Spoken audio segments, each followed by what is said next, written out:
وعلیکم السلام ورحمۃ اللہ۔ یہ آپ نے پوسٹ بھیجی ہے، اس میں جو آیت لکھی ہوئی ہے اس کے بارے میں پوچھا ہے، اور اوپر ہیڈنگ بڑا زبردست اس کے لگا ہوا ہے کہ نبی کا فیصلہ نہ ماننے والے کون، اور نیچے سورہ نساء کی آیت ہے جس کا ترجمہ یہ ہے کہ اے نبی، قسم ہے تمہارے رب کی کہ یہ مومن ہو ہی نہیں سکتے جب کہ اپنے اختلاف میں آپ کا فیصلہ نہ مان لیں، پھر جو فیصلہ آپ کریں اس سے ان کے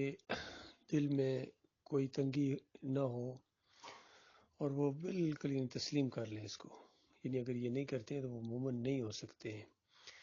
نیچے تشریح لکھی ہوئی ہے کہ آج لوگ کہتے ہیں یا لوگوں کے قول و عمل اپنے فرقے کے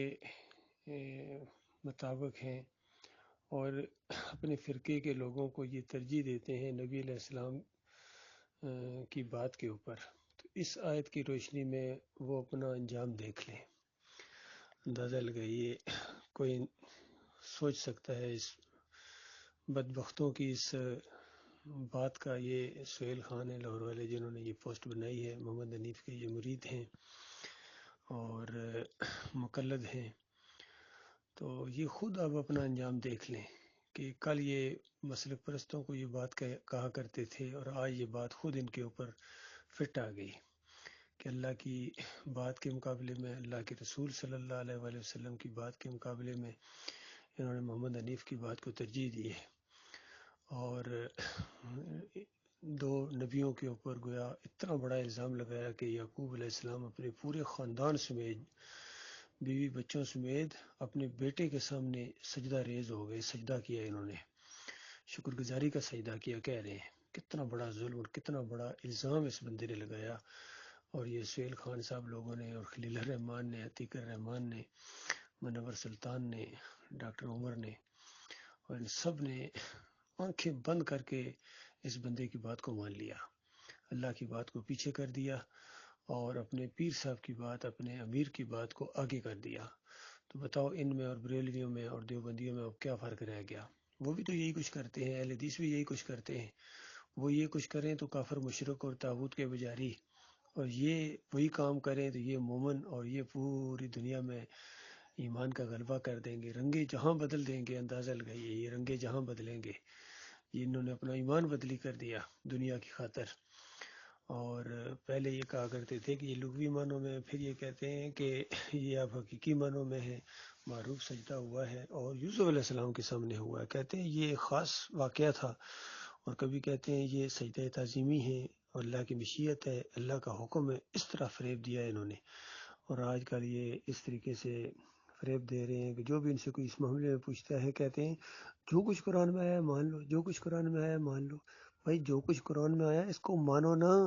قرآن میں تو یہ آیا ہے کہ انبیاء اللہ کو سجدہ کیا کرتے تھے، قرآن میں تو یہ آیا ہے یوسف علیہ السلام نے اللہ کو سجدہ کیا، یعقوب علیہ السلام نے اللہ کو سجدہ کیا، پورے خاندان نے شکر گزاری کا سجدہ اللہ کو کیا، قرآن میں تو یہ آیا ہے۔ سورہ مریم کی 58 نمبر آیت نص ہے، اس سلسلے میں پڑھ لیجئے کہ وہاں سارے انبیاء کا ذکر ہے، اور یعقوب علیہ السلام کا تو نام لے کے ہے کہ یہ وہ انبیاء ہیں جب ان کے سامنے میری نشانیاں آئیں، میری باتیں آئیں تو یہ روتے ہوئے دڑام سے اللہ کے سامنے سجدہ ریز ہو جاتے۔ تو یوسف علیہ السلام کو اقتدار ملنا، ان کی نبوت ملنا، ان کو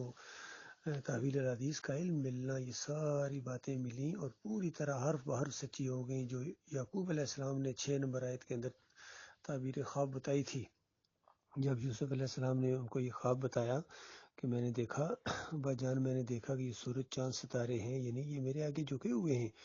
اب وہ کس طرح جھکے ہوئے اللہ بہتر جانتا ہے، اور یا جنہوں نے وہ منظر دیکھا ہوگا وہ جانتے ہیں۔ بہرحال انہوں نے اپنا خواب سنایا،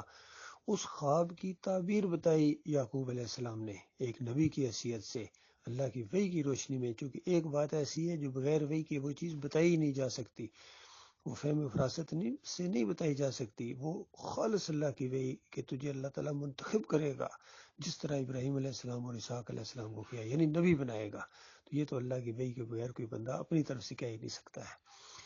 تو یہ معاملات ہوئے ہیں، لیکن اب ان کی ساری پوسٹیں ان کے خلاف جا رہی ہیں، یقین کیجئے۔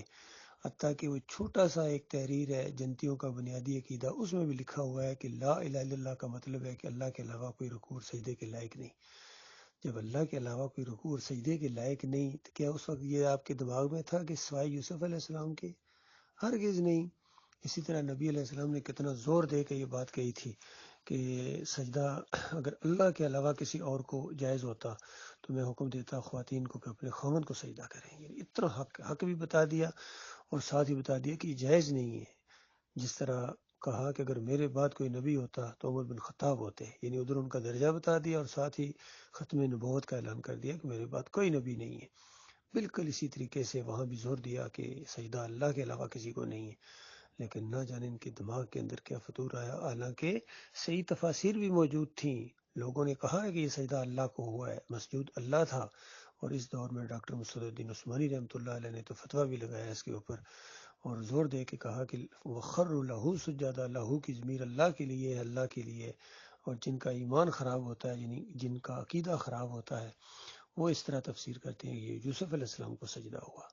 تو یہ اصل میں معاملہ ہوا ہے، بہت بڑا واقعہ ہوا ہے کہ ایمان کی بنیاد کے اوپر اٹھنے والی تنظیم، رد شرک اور رد طاغوت کی بنیاد کے اوپر اٹھنے والی تنظیم کا امیر خود طاغوت بن گیا، اور اس کے ماننے والے اس کی پوجا کرنے میں لگ گئے۔ بہرحال یہ اپنی ان کی قسمت ہے، بھائی ہم گزشتہ 7 سال سے ان کو سمجھا رہے ہیں،